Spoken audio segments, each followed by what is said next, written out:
Ni kwamba mbunge wa Kiharu Ndindi Nyoro ametaka serikali kutodhubutu kuongeza bei ya mafuta nchini, akidai kuwa kuna mipango ya kuongeza bei ile wiki hii au mwezi ujao, akiongeza kuwa serikali inapania kuongeza bei ya mafuta kwa shilingi 10 kwa kila lita ili kusingizia vita vinavyoendelea kati ya taifa la Iran na Israel. Pia ametaka serikali kuondoa ushuru wa waliongeza mafuta katika mwaka wa 2024 wa 7%, kwani bei ya mafuta ulimwenguni inatarajiwa kupanda na haiwezekani wa Kenya kubeba mzigo huo wote. Ni taarifa ambayo iliandaliwa na Zabul Masharia. Sebastian Maria akaitia sauti.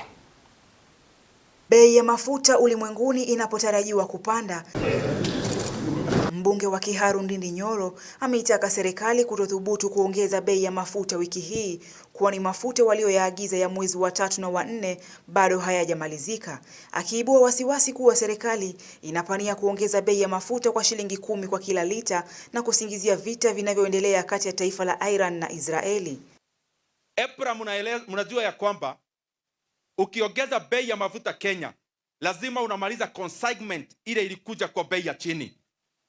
So as Kenyans, we do not expect EPRA waanze kuhadaa wa Kenya na kuongeza bei ya mafuta, kwa sababu bei ya mafuta ya from the month of March up to April ni mafuta ambayo ililetwa Kenya kabla bei ya mafuta globally ianze kupanda. Kwa hivyo ile ukora mnapanga ya kuongeza bei ya mafuta this week, tutaonana na nyinyi. Mnaongeza mafuta kwa over 10 shillings per liter, ati muanze kusema ni Iran. Mnaongezaje bei ya mafuta haraka na ikishuka mna take months kushukisha? Ikishuka mnachukua muda, ikipanda mnataka mkuje na time waseme, oh mnaona Iran vile kunaenda, tunaongeza bei ya mafuta. Mtakapata my friends. Na kutokana na ushuru wa mafuta ulioongezwa na serikali mwaka 2024, Ndindi ameitaka serikali kuondoa ushuru ule, kwani Wakenya watabeba mzigo mzito wa gharama ya mafuta, hasa wakati huu bei ya mafuta ulimwenguni inatarajiwa kupanda.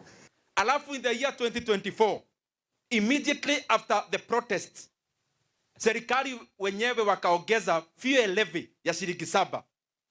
Walitime vile mafuta ilikuwa inashuka, wakaongeza shilingi 7. Sasa nataka niwaeleze my friends.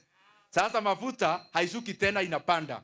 Hiyo shilingi 7 mliongeza ya fuel levy na VAT, a time has come, you must remove it, kwa sababu you cannot transfer the rise in prices entirely to consumers. Alizungumza haya alipokuwa anafungua afisi za naibu county commissioner katika kaunti ya Murang'a. Katika hafla hiyo maafisa wa utawala wa umma hawakuhudhuria, Nyoro akiwasuta wale wanaosema walikuwa wanajaribu kuzuia kufunguliwa kwa afisi zile. Na niwaeleze wenye mlituma hawa watu ati sijui wakuja wahangaisha wananchi wa Kiharu hapa, ati hakuna ofisi itafunguliwa.